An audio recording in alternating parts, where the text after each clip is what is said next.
Let's start that conversation. We'd like to hear from you. Send in all your questions at Trevor Mbija, at Koinange, Jeff. Use the hashtag JKLive. My guests are already in studio. Thank you so much for making time. The one of the only 4 presidential candidates that have been cleared by IBC. That's Roots Party, Professor George Wajackoyah, and his running mate, Justina Wangui Wamae. Thank you so much for making time for us this evening. Thank you. And Prof, I'll start with you. So an opinion poll has just been released by InfoTrack.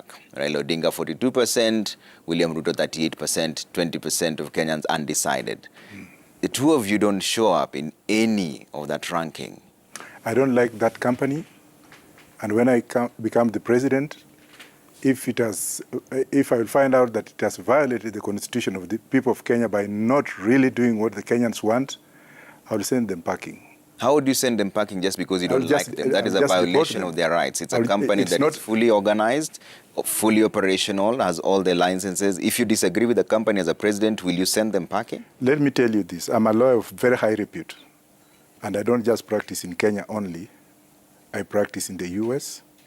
I practice in the UK, and I'm also a practitioner at the European Human Rights Court. If those people were in UK today, public opinion would have prevailed against them. The voters would have questioned the integrity as to why they only choose those two. In UK, you choose everybody, you put everybody, even if someone gets a 0. They are notoriously known to be side takers, and that's why in this one, I will agree with the Deputy President for the first time for having rubbished them. They should actually be on notice that there is a new boy, a new player on the block who takes no nonsense, but takes Kenyans' interests at heart. So if a company goes against your wish as a presidential candidate or as a president, should Kenyans elect you, it will be shut down? I want to tell you this categorically, Mr. Mbija. What I've said is I've looked at the humanity, and I'm looking at the humanity. How do you have a wife with 10 children, and then you just favor 2? You don't favor the rest. Does it mean that if your child is incapacitated, is disabled, he's not your child?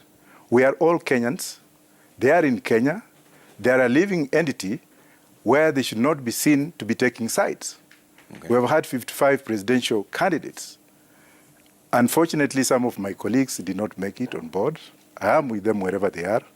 But they should actually bring on board everybody. Okay. But if they are coming in with this substandard kind of scientific experiences, which do not look into others, I am putting them on notice that if I become the president, the rule of law will prevail and fundamental principles of this country shall be taken into account by any foreign company that comes to work in this country. Okay. But Justina, what are your thoughts on that? Because what the question was not out of the 4 of you. The question was, who would you vote for if elections were held today? Thank you, Trevor, for that question. I look at it from right now. They told us that the data collection model was through phones, computerized phone. So this being on JKL will enable us to speak into our support base and tell them that what you have to offer as a Roots Party government. So this is part of creating awareness. Probably when they were asking them, they would not have known about us, but this is an educational session, it's a sensitization session, it's a creating awareness session. So I'm sure by the time they do the poll again, our people will be in the know of what Roots has to offer. But do you support closing companies that you deem not to be friendly? Well, and I'm not trying to put you against your presidential candidate, because I know you have your own views as well. Like I said, many of these foreign companies that come into this country, we hear there's so much corruption they have to contend with. They have to align with people in power. So we understand their situation. And for us, we're telling them, we will not compel you to take sides. We respect everyone's view. So don't be so scared. I know right now maybe they're being pushed by those in power to give these skewed results. But for us, it will be a government that will allow being criticized. So the thing is, we won't really throw them out. We're going to give them a conducive environment, not to feel compelled to support those in power. Okay. Yes. Prof, Parliament has just raised the national debt ceiling from 9 trillion to 10 trillion. As one of the people running for president, How would you deal with this? And what is your view, first of all, of raising the debt ceiling? The issue of raising the debt ceiling is not going to be there because you have the solution. And that solution is in growing marijuana, which will enable this country to clear off all the outstanding debts, pay off the debts, have enough money for all Kenyans wherever they will be, either inside the country or outside the country, so that we can sustain and arrest the situation before it comes out. So what is your projected revenue from marijuana? Well, if one sack of marijuana, and I'm not talking of those sacks that you see people carrying on, there are special sacks of marijuana which are scientifically made for marijuana. And if one sack of marijuana is $3.2 million US, one sack of marijuana, $3.2 million US. If you convert that into Kenyan currency, and if you grow 1,000 acres of land for marijuana, and you harvest more than 1,000 bags of marijuana, then definitely. What you're talking about, Prof, is illegal. Yes, it is illegal. So how do you want to convert this? In a country that is reeling from debt, you know very well that our debt right now is at 8.2 trillion shillings against a nominal GDP of 10.7 trillion shillings, meaning for every 10 shillings, we have to pay back 7 shillings. And you're telling me that marijuana will sort this out? You know, I'm not that stupid. Just look at me and look into my eyes, Mr. Trevor Mbeja. I am. I'm talking of legalization of the product. Once we legalize, that is going to be the position. And should you be given the mandate to legalize marijuana, that is where we are starting our point. I'm not talking of it right now. I'm talking of it after we win the elections and I become the president and my deputy becomes. But even if you legalize it, where are you going to import it to? Well, that's a good question. I think you should also do better research. To export it to or to import it from? You said to import it to. We are going to export it, not to import it.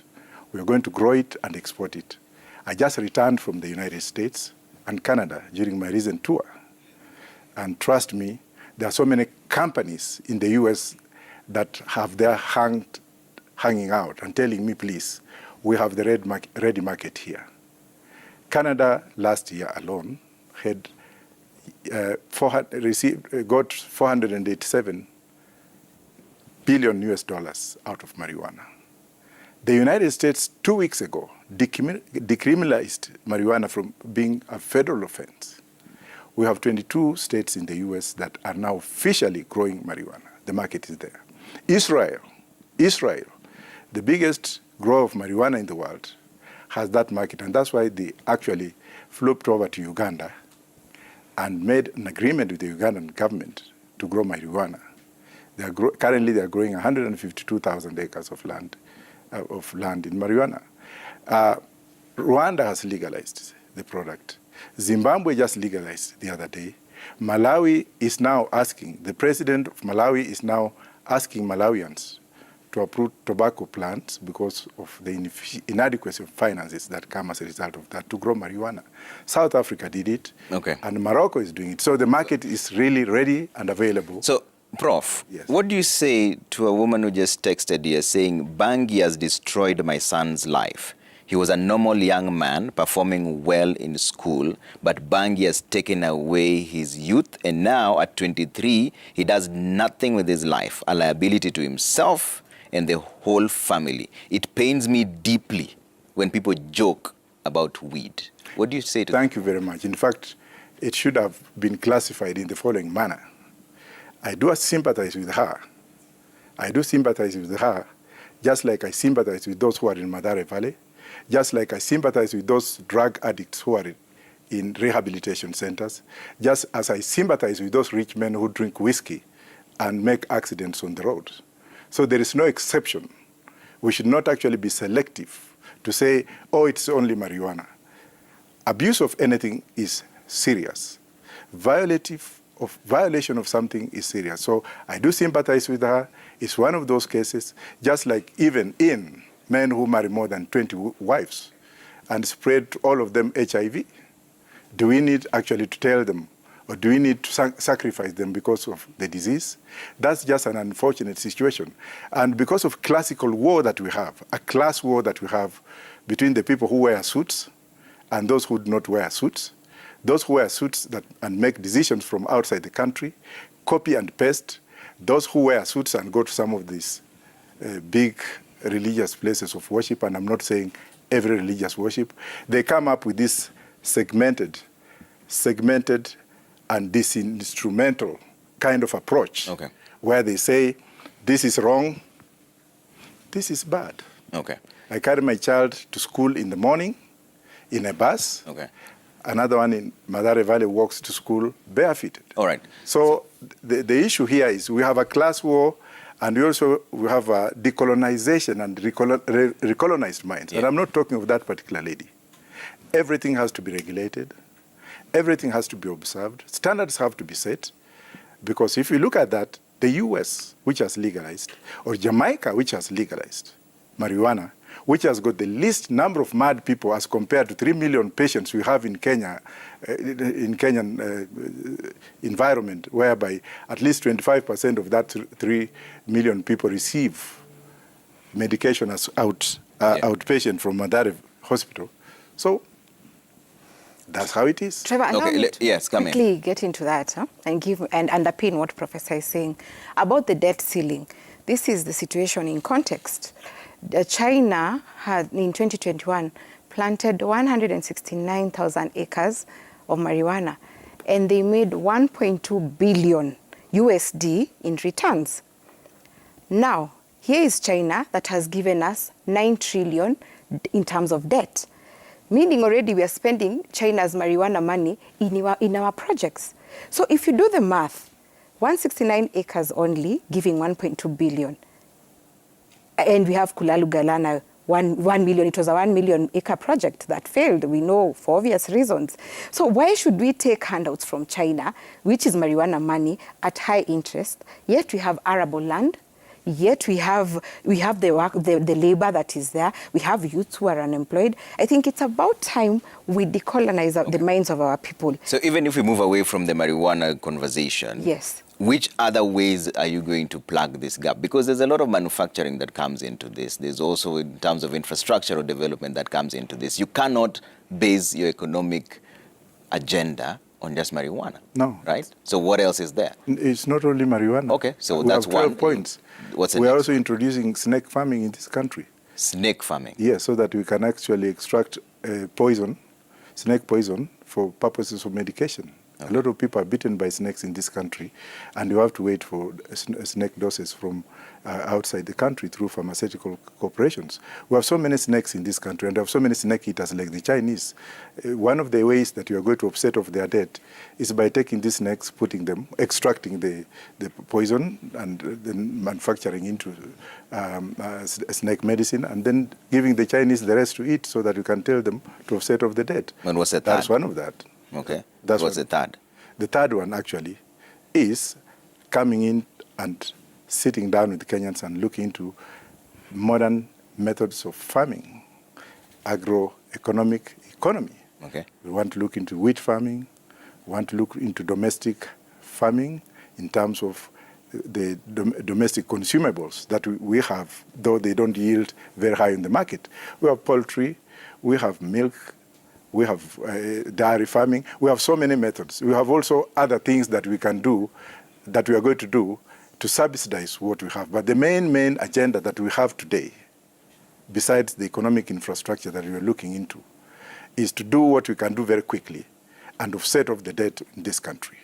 Okay. So, Justina, let me bring you into this. So how do you intend to reduce the cost of living? It was one of the main things that was talked about in the opinion poll, which both of you have just trashed, but it is a concern for the Kenyans. How do you intend to cushion them or reduce the cost of living? Like I said, hemp is the core center of our agenda. Once we get the returns of hemp, selling hemp and exporting it, we are not going to increase taxes. Remember, tax is akin to whatever, when they tax the Kenyan and the Kenyan doesn't even have money, they are really, it's making Kenyans feel very uncomfortable. Look at when you buy tokens for 100 shillings, electricity tokens, you're told that you get 6 units at the cost of 48 shillings, but 52 shillings goes into tax. That is the impact of taxes. Another thing, the debt. the debt as it is.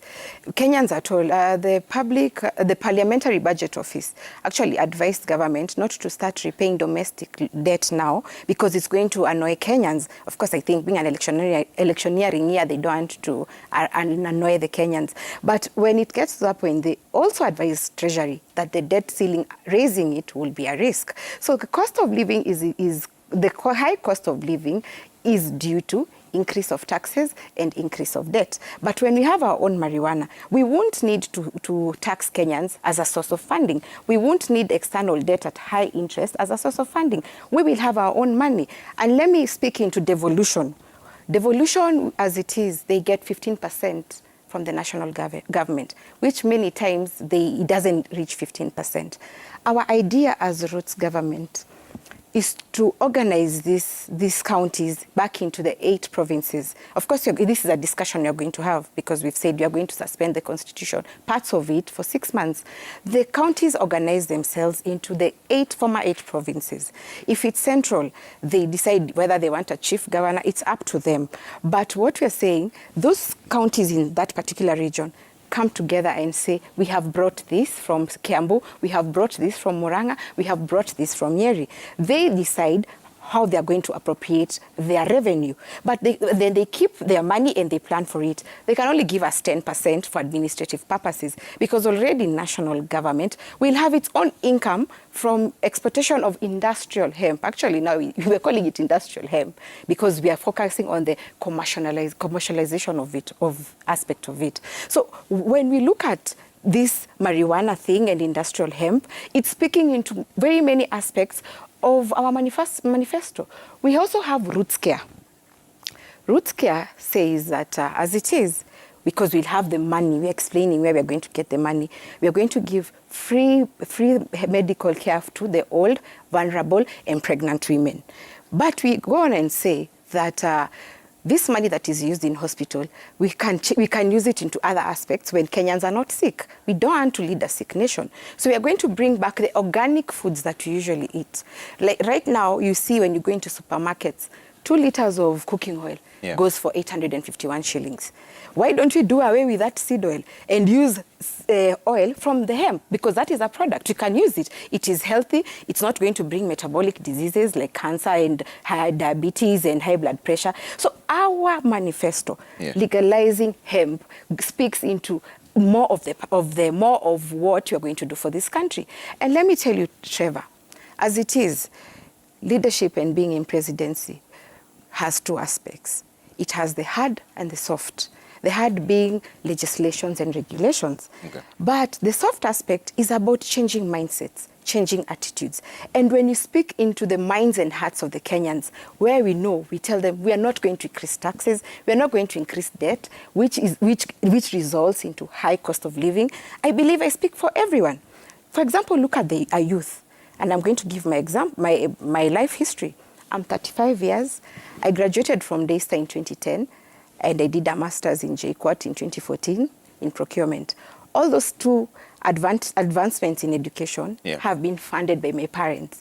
I have never been employed because every time when you're a graduate, you're told, oh, get 5 years experience. Where is this graduate going to get a job? Where is he going to get the experience without the opportunity to work? Sadly, even getting internship, which is a requirement for graduation, is a challenge. So when we speak about industrializing this hemp, there is going to be manufacturing. We are going to create more opportunities for employment. And the youth our idea is, if it's Kulalu Galana, we can allocate like 200 acres, being 1 million acres, and say we are going to have the youth plant it. That's a youth project. Yeah. They plant it in cohorts. Remember, marijuana or industrial hemp takes 4 months to grow. So this cohort, once you're going to do an interview and get the right candidates who are compelled to do it, they go into the 200 acres. They plant it. Yeah. They have employment at that time. Okay. They're going to get the proceeds. Then it's going to give them income or capital to start a business or to start investment in the 9 sectors that use hemp, which produces over 25,000 products. Okay. So the market is large. When you say suspend the constitution, what do you mean? Well, we have countries that don't have written constitutions. We have countries like Israel, New Zealand, Canada, and UK. They don't have written constitutions. They work on conventions. Their approach to constitutionalism is on day-to-day activities, on what happens, and they look at the previous pronouncements by academics, previous pronouncements by the courts, and then they blend themselves into the suitability that is suitable for the time that the issue is being implemented. But Kenya has got a constitution of more than 264 pages, whereas as compared to the US, which has only a constitution of 8 pages, you'll find out that the US constitution has only been amended 14 times. And every time there is an amendment, there is also a consensus between people as to what happens, and the checking of what ought to be implemented goes under what we call the system applies very high scrutiny, and the person who wants an implementation, an amendment be done as per the constitution must show legitimate expectation.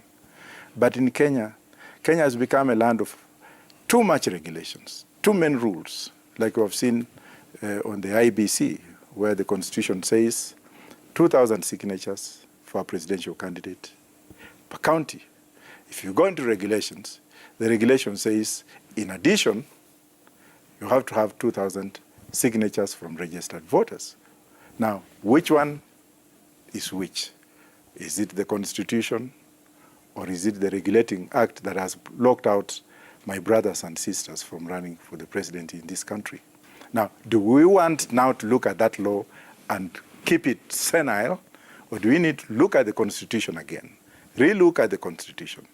And before we look into the Constitution, we need to find out what has gone wrong in the 3 arms of government. We need to find out where there is massive corruption in the courts. We need to find out where some judges should not be hanged, because we are also going to go into for the death penalty, which will be part of what we shall be asking Kenyans. There's too much corruption. There's too much corruption in all arms of government, with the leading being the judiciary. So we need to ask Kenyans to look into that and say, do we really need this kind of judiciary system? Or do we need to change the regulations? Do we need to look at what has happened in Sierra Leone? And as a result of coups after coups and what have you, what have the Sierra Leoneans done with the previous written constitution? Yeah. They came up and they said, well, we've had enough of these copied constitutions, and every time something happens, there is a coup. Let us go into the people-oriented constitution so that we relate back to what we were before the colonials came into the country. Okay. The constitution in Kenya, I mean, I'm not angel to judge, but I can speak by practical examples in that the judges have become a very big stumbling block to democracy in this country.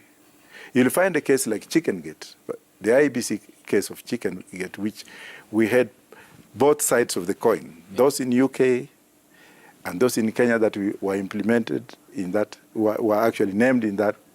Those in the UK were tried. Yeah. And then those were sentenced, and they served their sentence, and they're out scotch-free. In Kenya, it's just prolongation. Yeah. There's an argument there's hostility between the executive and the judiciary and parliament. The president has become a lame duck. He can't do anything. Whenever he wants to do something, somebody runs to the constitution, to the courts, bribes those judges. And I can say with the legitimate authority that some of the pronouncements that are being made today by the so-called judges, especially like now what you see between Kinoti and Haji, where a judge comes in and says, no. From today, it is Haji who is going to make the charge sheet. Where are you leaving the police? Okay. So all these kind of thing, we need Kenyans to look into them and say, well, what went wrong with us? And first of all, you remember when I talked about the people in suits, I always wear them anyway, who have that mentality of a suit boy, who go outside there to copy what a white man has done in a suit, who comes in and is told, come on, can we look into this, and can you go out there and find out? He wears his suit and comes back with what suits him in his suit. Okay. To reinforce that on Kenyans without giving Kenyans ample time. All right. That's wrong. So we are going to ask Kenyans that look into this constitution. Looking at the constitution. Take away what you don't like. Okay. But we as a government would like also to suggest this to you. Yeah. We need a death penalty. Because if in Japan, for example, Yeah.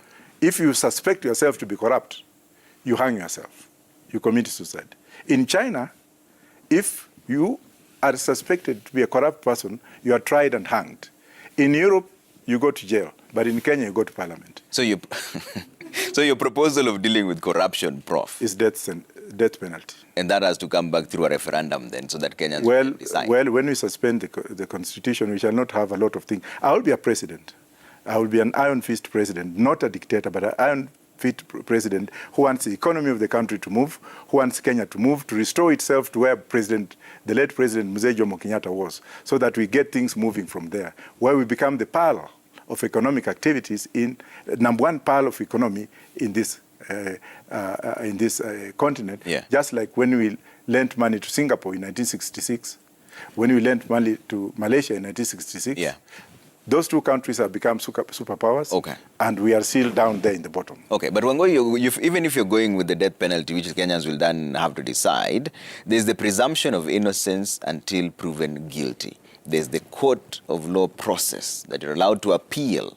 How then will you decide that this person is guilty, or will you allow the court process to take its course? Yes, that's what I said, due process. Not just being a dictator. Will you give a timeline for this? Well, yes. I mean, people will have to be tried. They will have to defend themselves. Yeah. And if they find themselves guilty, they will be hanged by the hemp fiber.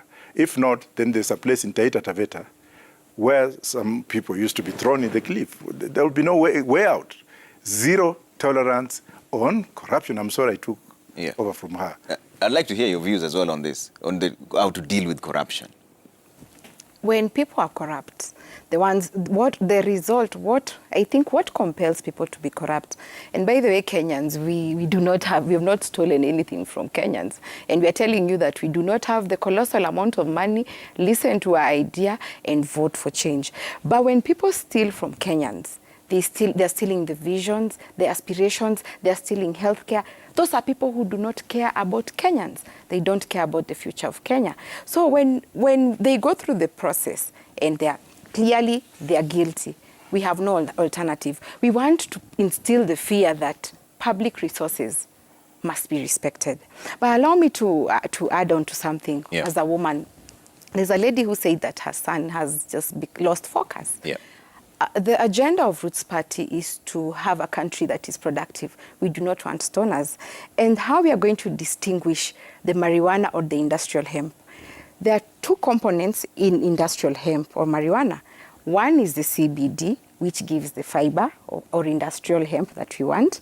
And two is the THC, the one that gives you the psychoactive ingredient that Kenyans are smoking now. So how are we going to control it?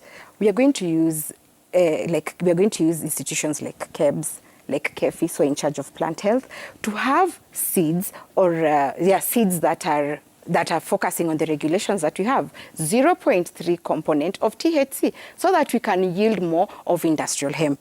And when you even pluck that CBD component and chew the leaves, the only thing it can do to your body is detox. Actually, Kenyans, if you Google right now, for hemp seeds sales in Kenya, they are sold. Those seeds are good they have, they have nutrients like omega-3. Those things are in the market, the products already in the market. And people know them. It's only that we have been made to believe that marijuana is bad. And that is why when Bob Marley sang for us the song, you told us to emancipate ourselves from mental what? Emancipated. Yes, mental slavery. That's a reggae song. Yes. So that is what we are trying to do as Roots Party. Okay. And when I speak like this, I speak as a mother. I want the best for my children. So we are not out here to make Kenyans lose focus, but we are here to empower Kenyans. The real pesa mfukoni. Again, for women on our agenda. Yeah. Women are not homogeneous. We have baby girls, young mothers, single women.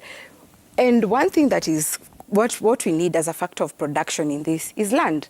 Many a times land is owned by men. This is Africa. But there are single women who own their own land. there was this boom that came that, yeah, buy land for speculative purposes, you're going to resell it. So many single women have their own land that is idle.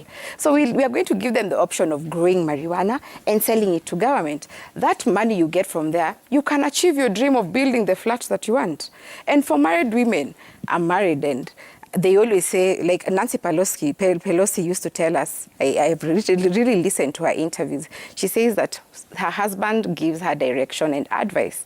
So we are telling the women, being married, most of the time you co-own property with your husband. So ours is to appeal to the men, listen to the pillow talks that you're having with your wife, and give them, even if it's 1% of the land that they own, so that women can have their own money. This issue of women saying, I stay at home, my husband doesn't pay me, just give her 1% of the land.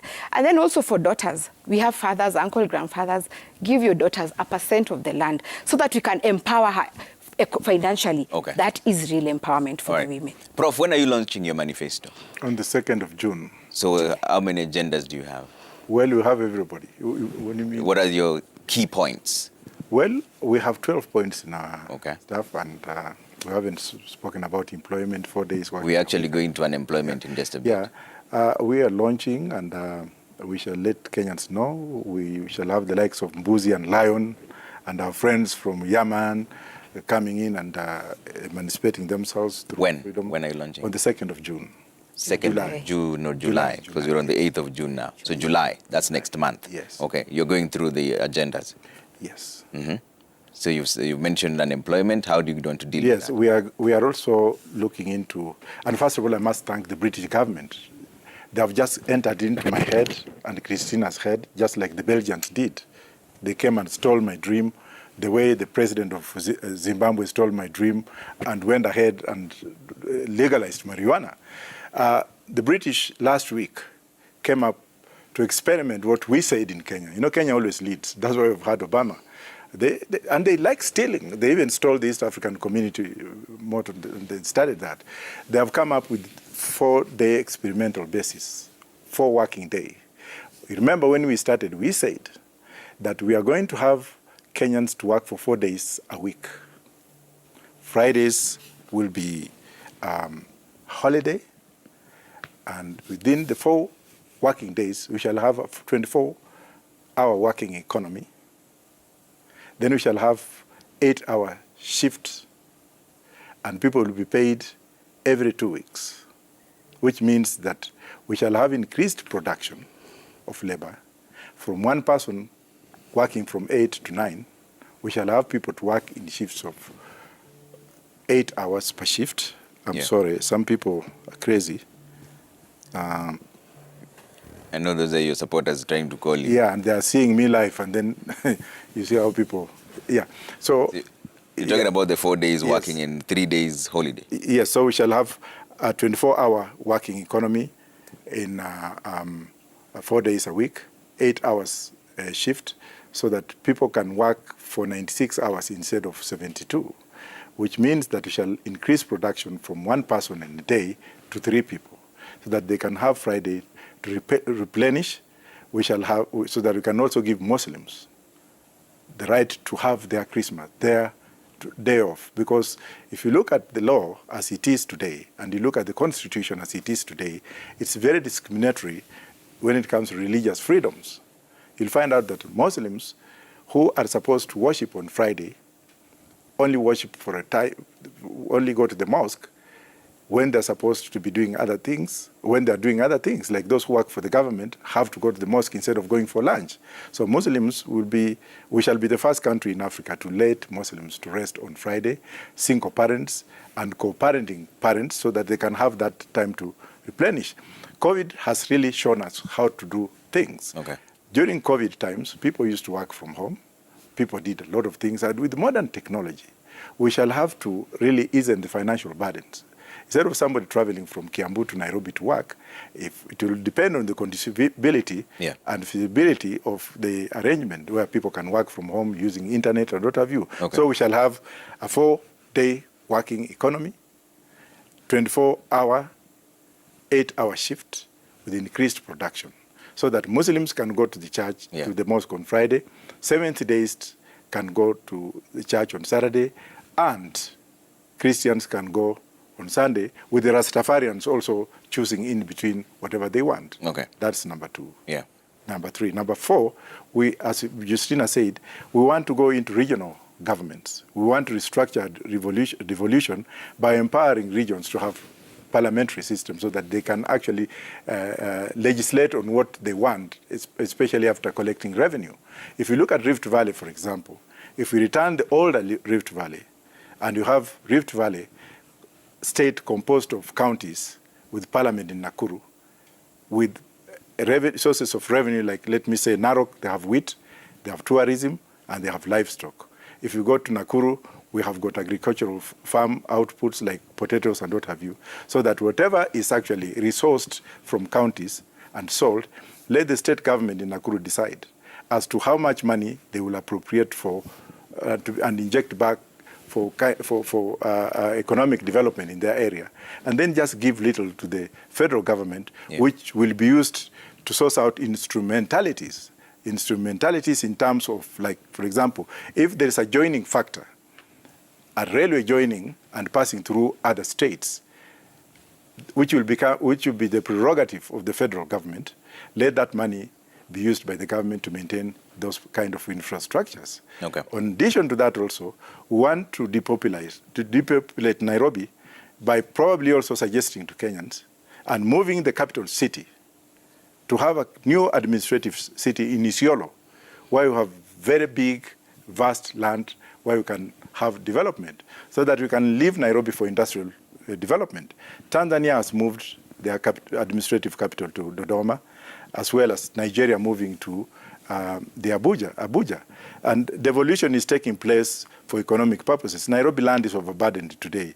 You'll find out that areas which were meant for particular categories of development, like Lavington and Karen, you find out that the demarcation policy was 2 acres. But now there's too much overpopulation, and in the absence of infrastructure, we can see what's happening in Nairobi. Okay. Congestion and what have you. So we are planning ahead, and we want actually to make Kenya a happy place for Kenyans to travel freely, so that the people of Isiolo and those people who are up there, instead of them coming down to Nairobi, they can work out.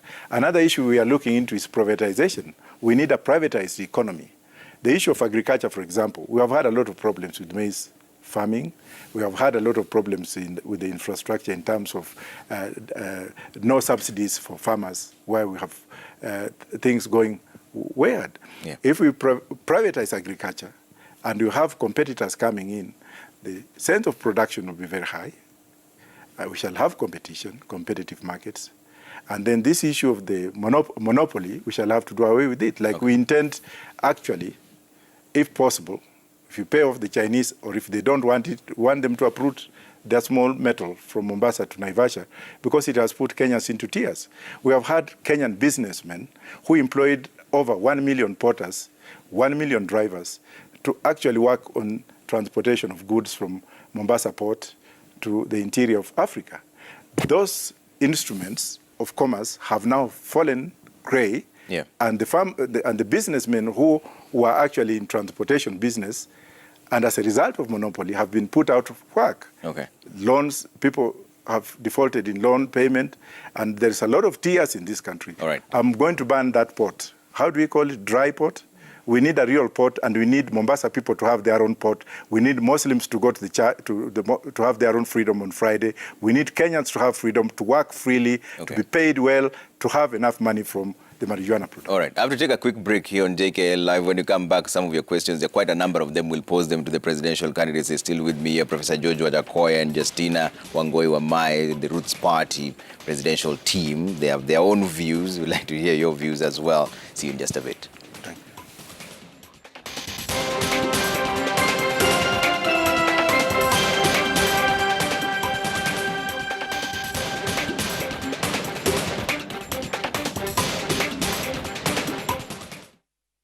Still here with us. Justina Wangui Wamae, Roots Party presidential team, are with us here. One of the only 4 who have been cleared by IBC to run for the state biggest top job. Let's see some of your feedback and the questions you're asking here on JKLive. Let's bring that up and pose some of them.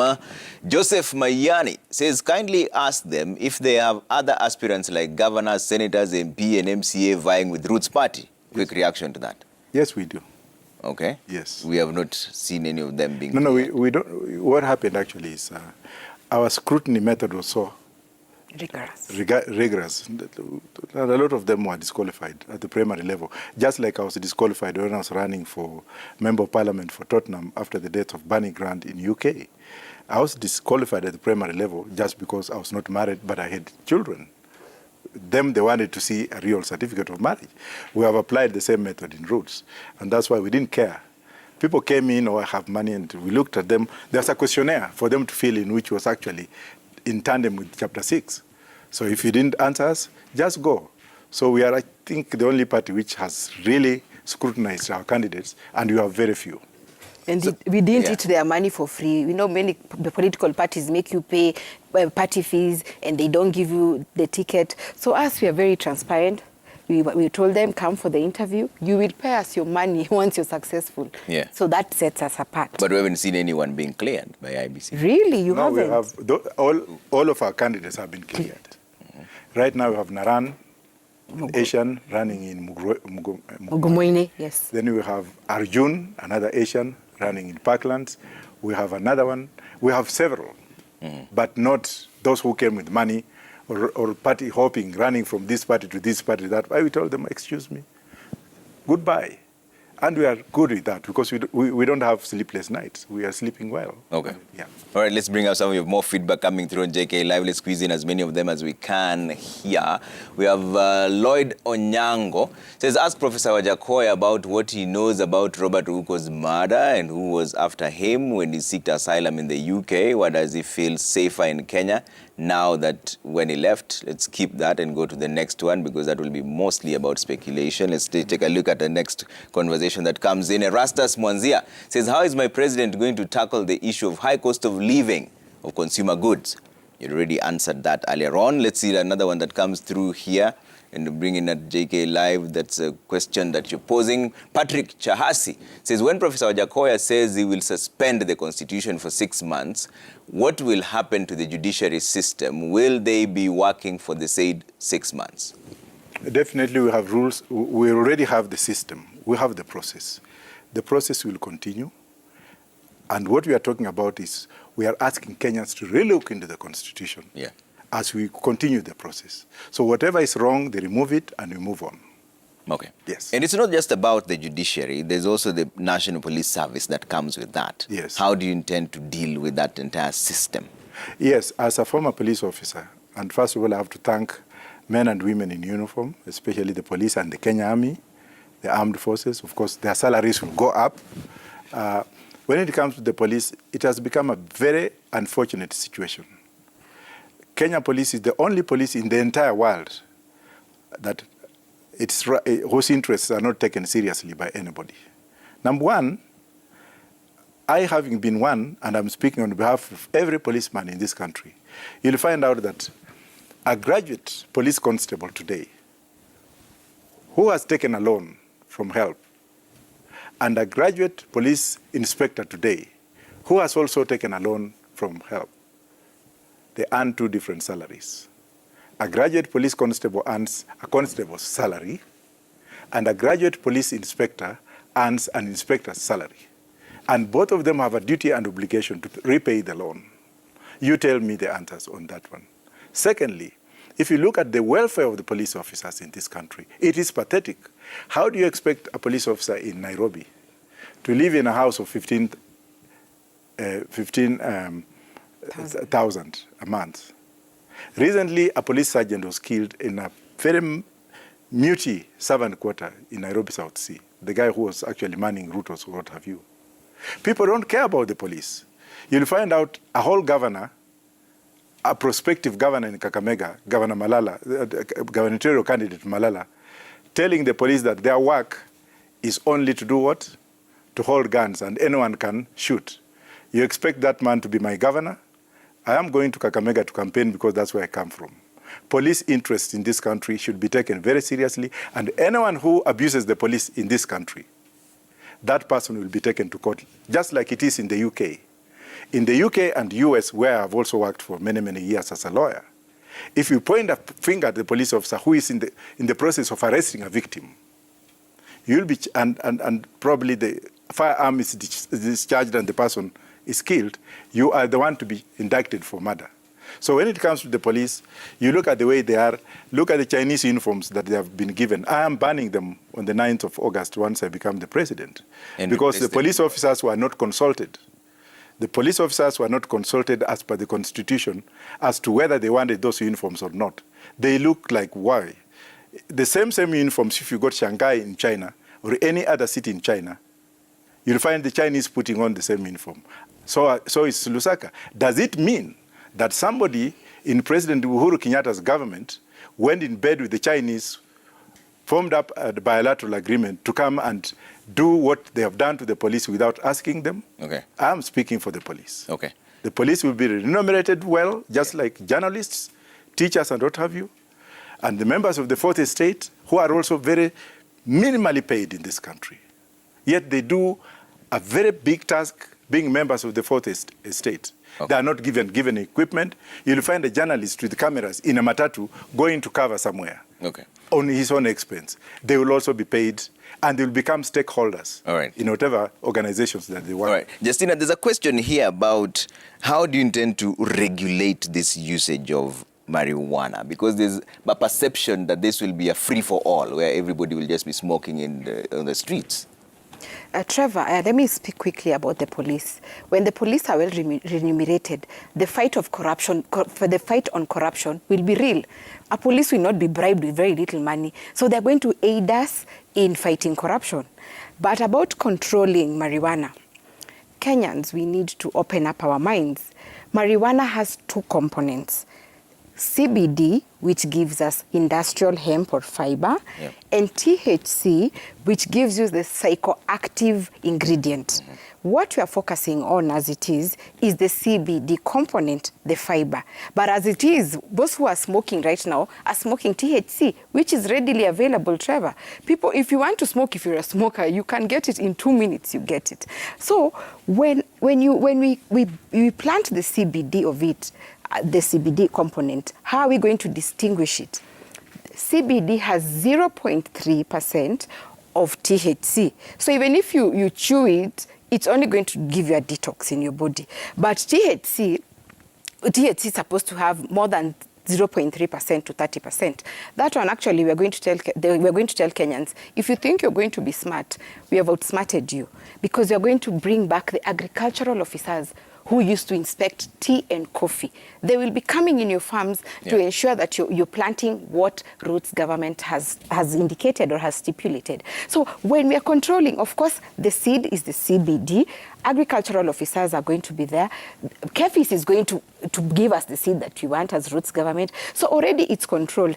And I'm underpinning, even if you take a leaf today of CBD, the one we are growing, it can only detox you. It does not have any highness effect. So planting the right seed clearly shows you how we are going to distinguish. And we are going to, by the way, arrest those people who are thinking they're going to be smart. If the agricultural officer finds you with the THC, we're going to deal with you. Because we do not want to lead a stoned country, a sick country. We only want Kenyans to have the real pesa mfukoni. We are explaining to Kenyans where we are going to get our money. All right. Let me bring in some of the more feedback. Let's squeeze in as many of them as we can as we wind up on this conversation.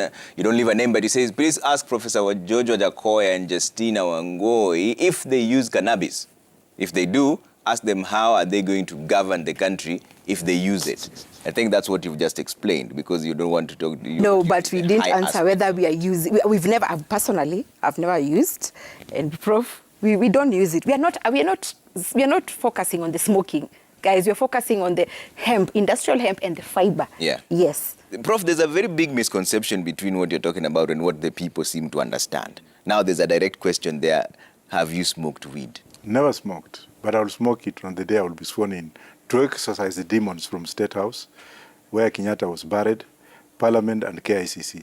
Those colonial demons that remained, they will be. I'll spark around there to remove them so that we can have a corrupt-free country. Let me answer one of our competitors. Yes. In the morning, they said those who are propelling the marijuana agenda look like they smoke. Clearly, we are doing better than you. You're telling us you're going to give us 6,000. From where? You're going to increase taxes? And so you people know that even if we don't look the part, clearly our agenda is out there. We are telling Kenyans we won't increase taxes, we won't borrow debt. So Kenyans really, it's for you to decide who cares about and that's Edwin Sifuna, a whole secretary general of a party, looking at me and saying, I look like a... Come on, Sifuna, you don't know who I am. You say it about me, I don't like pointing figures, but shame on you. All right, you said, let's get the next question and see what you're saying on Twitter here. Rose Flo says, ask Professor George Wajackoyah and Justina Wangui how they met. Okay, so there's this time my husband Alex sent me a photo of Prof. He was wearing Gideon boots and a t-shirt on Facebook. That was the very first time we hadn't met.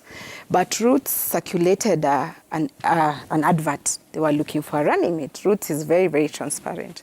And I sent in my CV. When I sent it, and by the way, that CV was, I had done it in 2018. I had applied for a PS position after elections. So that's the same CV that I gave Prof. And I gave Roots Party. We were called for an interview and they insisted if I'm married, I come with my spouse. The reason behind it was, one, they'll have 2 votes from my family, my husband's and mine. So after the interview, they told us, go and wait. And they gave us the feedback that I was successful. Yeah, and there was a panel of judges. The panel of selection was headed by a retired judge. So I was told that I was successful. And let me take this opportunity to thank Prof. and Roots Party. In 1997, I was 10 years old. And my member of parliament, I grew up in Kibera, so you know who the member of parliament was then, and was running for president. So 25 years later, being on the same ballot paper with my former member of parliament of Langata in 1997 is a humbling experience. And that speaks into Roots' commitment of bringing youth onto the decision-making table and converting them into frontline actors in the development agenda. All right. And Prof, tell us a little bit about yourself so that Kenyans understand who you are. But at least Justina has mentioned that she's married, and in 1997 she was only 10. Who is Prof. Wajackoyah? I'm an ugly-looking guy, very frightening. That's number one, with a beard, a former chokora, street boy, policeman, security guard, a grave digger, and somebody who went to school by virtue of God just making me to go to school. No family history, no. I have children. Married. I have children. I have a wife. She's an American. She lives in the U.S. Our children live in the UK. They are grown up, and sooner or later they will have the opportunity of coming back home now that they have naturalized as Kenyan citizens. What is the significance of what you wear on your head? This one is a durag, and trust me, this in itself is a protest against corruption. When African Americans were being taken as slaves to the United States, a lot of them died on the ship. And every time one died, the live ones were told to throw the dead one in the sea. But they tore the T-shirt, they tore the shirt or the clothes this person was wearing, and they always tied on their head to know how many members have died. So if you tied 10, that meant 10 died. But the white people the slave masters did not know. So they used, that was a continuity even when they settled in the US, whereby any protest they wanted to make, they used a durag. And that's why you see basketballers in the US using a durag, because the first time they constituted a game in 1817, the whites refused to play with them. So they protested by wearing a durag. This is a mean of protest against evil. And therefore, I'm protesting against corruption in this country. And this is the image I have.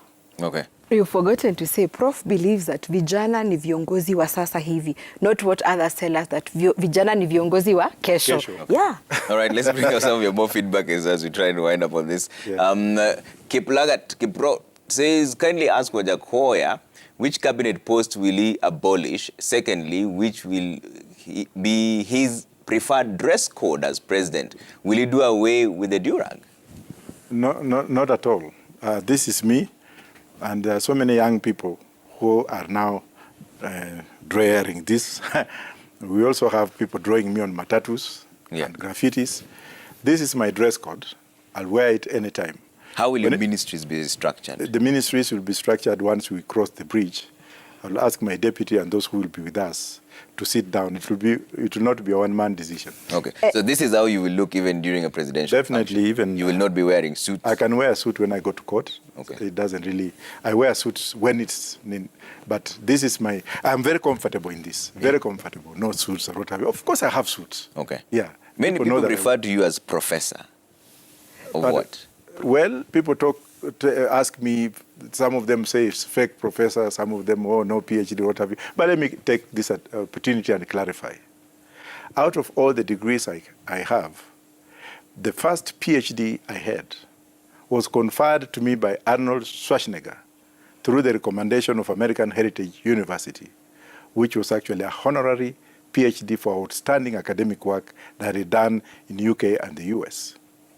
Right now I'm in the final touches of my PhD, which I'm doing a PhD in criminal justice and public policy. And I'm zeroing in on immigration. I'm looking at discrimination on Section 289G of the Immigration Act 1996 in the UK, in the US, whereby Congress has applied plenary powers to allow state police and local police to stop any person they desire to be an alien. And the consequences of that stoppage is, if the alien is found to have committed a crime, whether with permanent residence or with no permanent residence, that person will not be given bail. So I've zeroed in Maricopa County, and I'm looking at the effect of that act, or whether it discriminates and whether it is positive discrimination or negative. So I've written my work. Last year, I was actually awarded a Master of Philosophy because of my outstanding work. Okay.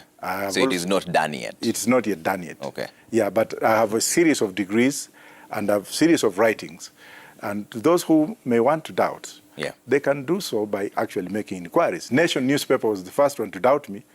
Nation TV, when I came in, and they wrote those universities and they came to. So I'm not coming here to plagiarize that I'm what I am not. Okay. But mind you, in the US, once you become a teacher, you can either be an adjunct professor or a professor. It depends on the university to validate you.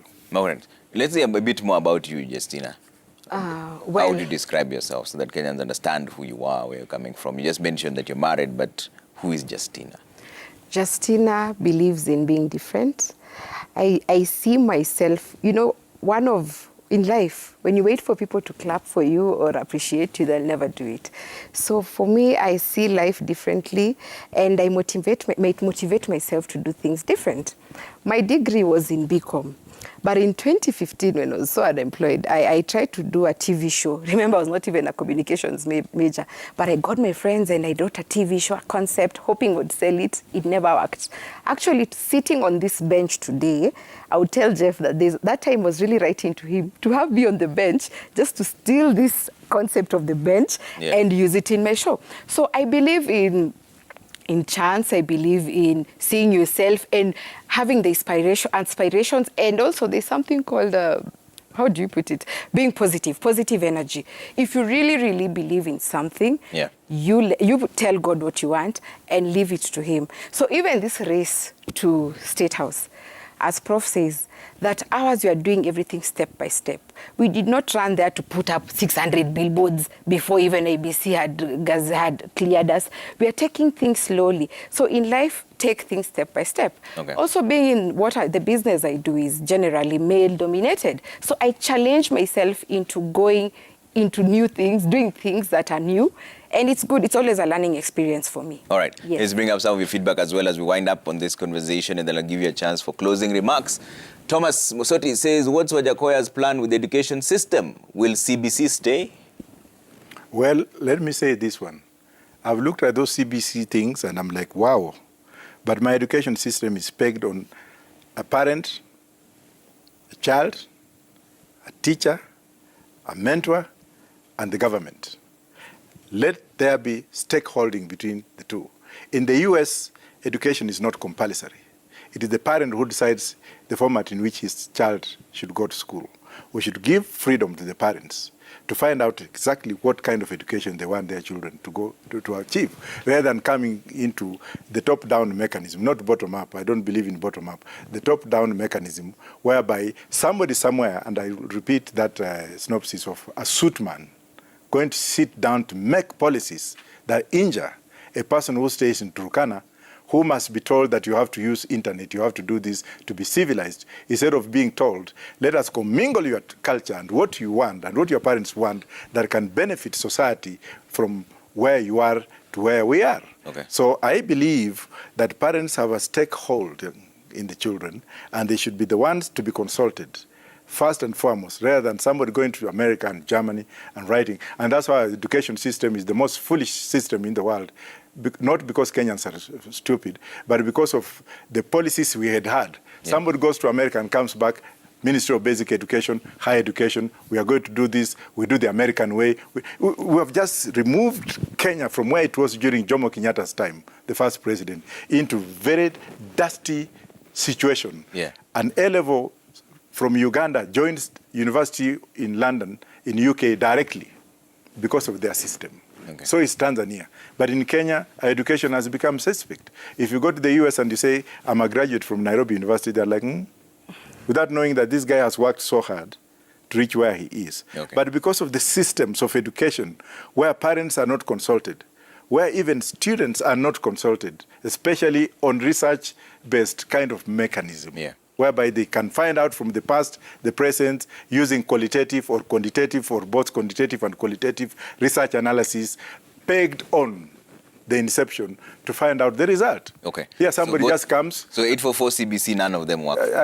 Well, I don't know, because maybe my friend can chip in. Let me say this. It's good to love ourselves as a people. Yeah.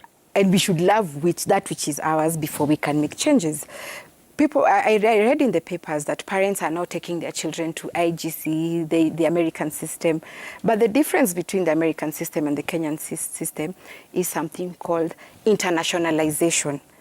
One day, CBC will be internationalized. And I love the way it's practical.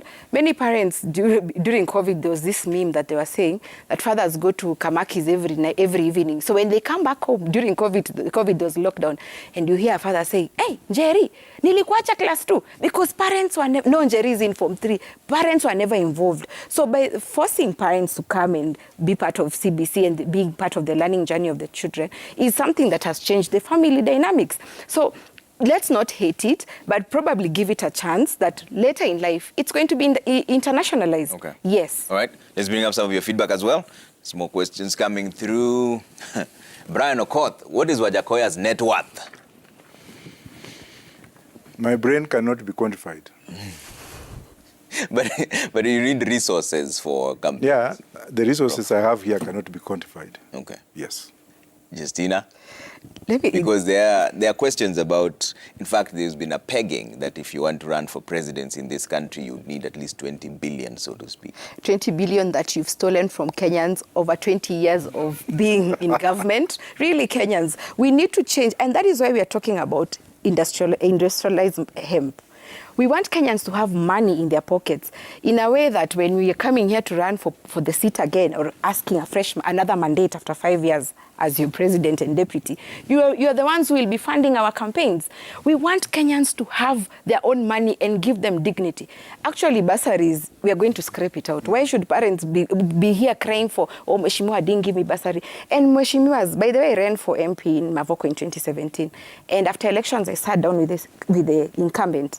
And he told me, Justina, do you know what we get for bursary is so little? Yeah. So people say that we give our cronies, but the resources are scarce. We cannot afford to give everyone. So instead of government giving handouts in terms of bursary, let's have the farmer grow this industrial hemp, have money in their pockets, take their children to the schools they want. Schools will have money to even, upgrade classes, have more resources, have swimming pools. So the idea behind it is putting money in the pockets of Kenyans. You remember the Kenyan today who said that he was going to pioneer to be the first one to grow hemp. What is his name again? Mr. Gitundu. Mr. Gitundu. Yes. What is the... He owns Afro Sayari on Eastern Bypass. And you also mentioned earlier on that you're in a male-dominated business. Yes.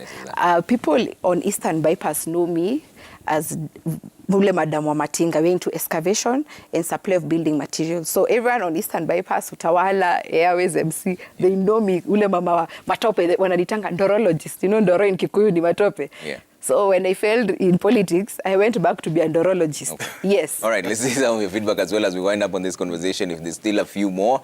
Honorable Andrew Sidede says, Muhesh, kindly talk about single mothers and health, and also education and the youth. I think you mentioned education and the youth, health. What is your plan, Prof? Roots care. Roots care is there. Everybody will have enough money to even build a hospital at home or a dispensary. We are not going to plan for people who have money. Let's be like Arabs. Yeah. Arabs sleep during the day. They have a lot of oil, and people come to work for them.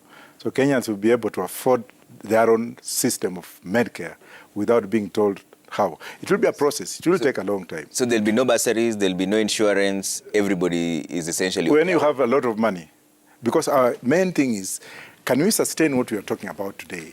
And for how long is it going to be? Our long-term goal, not shortfall, what have you. Of course, we shall plan for affordable Medicare, not free Medicare, unless we have a legislation to legalize the growth of marijuana so that everyone can have money in their pocket. But if we have that, then why would you be planning for somebody who is a millionaire who has got money, who can build his own hospital, who can build his own church, and have the Bible and pray to the God, not through the Pope? Come on, let's have realization of this. But we shall meet and we shall sit down and we shall find out what went wrong with the healthcare policies and revert to the previous government, the first government in this country, where there was free Medicare under Kenyatta One administration. Okay. Sorry. Yes. Sorry for interjecting you. But there's this thing as a roots government we recognize that a sick nation will not take us anywhere. The money we spend in terms of healthcare is enormous. Yeah. We are going to go back into teaching people good nutrition. And by the way, marijuana has food component in it. There's flour, there's oil. We are going to change this idea. We are going to ban sugar, by the way, which is not good for our bodies. We are going to ban something we call high fructose syrup, corn syrup, that is brought into Kenya, that is imported. Why should we have the sodas, the pizzas, anything that is not adding value to your body, but it's going to make you be obese, it's going to add make you diabetes, increase your high blood pressure, cancer levels are high. So we are going to go back into organic kind of food. And the money that we could have used in roots care will go into other development agendas. What happens to sugarcane farmers? I come from Mumias. Okay. Yeah, where somebody ate Mumias Sugar Company and swallowed it. And I'm told that the same person became a thief many times. So of course, he will be tried when we take over, and he will face the high fiber. In Mumias today, if you look at how Mumias came up and the year, yes, they came up very high and they went down very quickly. We shall no longer go that route. If we allow the growth of marijuana, each farmer will have 50 million probably in a month, because marijuana, hemp grows only for 4 months. It produces the best fiber. It has byproducts, as she said. She talked of the food products, but we are talking of commercial products, like the Canadians have just now made a plane made out of fiber. The Israelis' military equipment, and that's why Israel is very powerful in this world when it comes to its armament, is actually because of growing marijuana and harvesting hemp to make their product, to make their own planes, to make their own armament and equipment and what have you, brake pads. And so instead of going to grow one sugarcane and enslave people to be cane cutters, looking at people walking in tattered clothes, come on, we are going to allow them to do that. But also, before we go ahead, there's this issue of mitumba. Yes. Look at what I'm wearing. Yes, this one is new. I bought it in a shop in the US. But this is mitumba, this one, from the US. Look at how I look. Simplicity. Let Kenyans have freedom to do what they want. If you look at the mitumba industry in this country, it has put food on lots of people's tables. Yeah. It has led people to educate their children. Some people are coming in and saying we shall ban mitumba, but we have the answer. We have fiber. Maybe you can continue where we shall have our factories, please. Fiber gives a byproduct for textile industries. So we know where we're going to get our raw materials for Rivertex. What was the other? You were there in Kikomi. We have the raw materials in hemp. And let me add this about the farmer. this year being an electioneering period, government has told them that they're going to buy their sugarcane at 4,112 shillings per ton. Look at the global prices. If it is coffee, they're paying, the farm gate price of coffee and tea is 23 shillings per kg as it is. Maize, 90 kg bag goes for 3,000. But industrial hemp goes for 159,000 per kg. This calls upon us to have competitive advantage. As a government, we want to run a profitable government, just like private sector looks at what are the trends, what is the going concern. And the going concern is that let us focus on hemp. So even that farmer who is earning 4,000, the sugarcane farmer, clearly is even given up on it because declining global prices is not favoring him. Okay. Yes. I'll give you a chance for closing remarks each, but Prof, somebody is wondering why you're wearing 2 watches. Are they 2 watches? Yes, this one is for my health, heartbeat and rotaview. And whenever if I want to swim or if it rains on me, nothing happens. This one is just, I don't drink alcohol, I don't smoke. I love wearing watches because they remind me where I've come from and I don't want to go there. Okay. That's why. So you wear 2 of them. Okay. Let's say closing remarks, and Justina, I'll start with you. 63 days to the polls. What should Kenyans focus on? And how are you, as a presidential team, going to ensure there's peace in the campaign season? And what is your plan? We haven't seen you out there campaigning like all the others. Let me say this, dear Kenyans, that Ralph Waldo once told us that in every generation, there are people who are risk takers, people who seize the moment and try to change the perception of the people. That is Roots Party. But again, about peace, Rastaman is a peaceful man. So we are telling leaders that if Kenyans do not give you the mandate, please go back to what you've been doing. Let's just give the person who has won the position to continue to do their job, and you go back and let him do his job.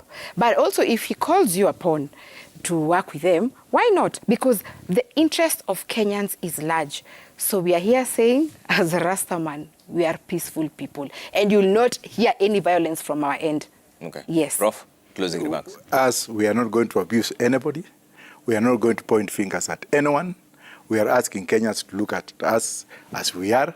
This is the only chance Kenyans have to change this country, because we are only 4.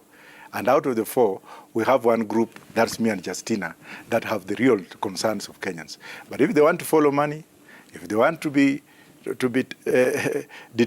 attached to good returns of somebody who is giving them money, fine. But what I want also to say is we don't have a problem with the church, and I want to make it very clear. The church now is coming up, and it's ganging up against me, telling me that I'm ruining their children, or telling Justina that you're ruining their children. Let them go back to the Bible and read the Bible very, very correctly. They should actually find out why Israel, where God came from, has never abolished hemp. Let them also find out why they accept monies every Sunday in the church for Harambee and they don't condemn it, money that has come from evil. Let some of these pastors not be very judgmental, because God will judge them very, very harshly. And I'm praying, because I'm a prayerful person, I love God. I am praying to my God that we pray that we get elected so that we can actually put what we have within us to enable Kenyans to have food on the table. They will build their own churches, and the only communication they have between them and God is that Bible or the Quran, so that somebody can pray to God personally, instead of being victimized by some of these so-called pastors, not all of them, who are now coming out condemning Professor Wajackoyah, yet when they give or receive money from Sugoi, they don't say nothing. And thank you. And let Kenyans vote for us and vote for change. And they read Genesis 1:12, Ezekiel 34 and 29. It is there that hub God gave us, God gave the Israelites when they were in slavery, to give them food, to give them the status. It is there. Please read your Bible. All right. And even Jesus himself accepted to be anointed by oil made out of hemp when that unfortunate lady put her hair in his feet. So if Jesus said yes, who are they? Thank you. No, atupatie polisi. All right. But then how has life changed ever since you were cleared by IEBC? No, is it any different now? No, no more. In No fact, security, nothing? well, security is God. Wherever we are yes. given belongs to the human mankind. But if they'll be assigned to you, because that will only happen once you're gazetted, Well, Yes. will you accept? Yeah, we shall do what the Constitution says before we abolish it. Yeah. Okay. Yes. All right. Professor George Wajackoyah, thank you so much for making time. And Justina Wangui Wamae, Roots Party presidential team. And also thank you all for all the feedback that we had. There's quite a number of them. We couldn't go through all of them, but you'll interact with them again during the presidential debate. My name is Trevor Mbija. It's always been a pleasure having you here with us. I was sitting in for Jeff Koinange. Next week, he'll be back. Bye and good night. Thank you.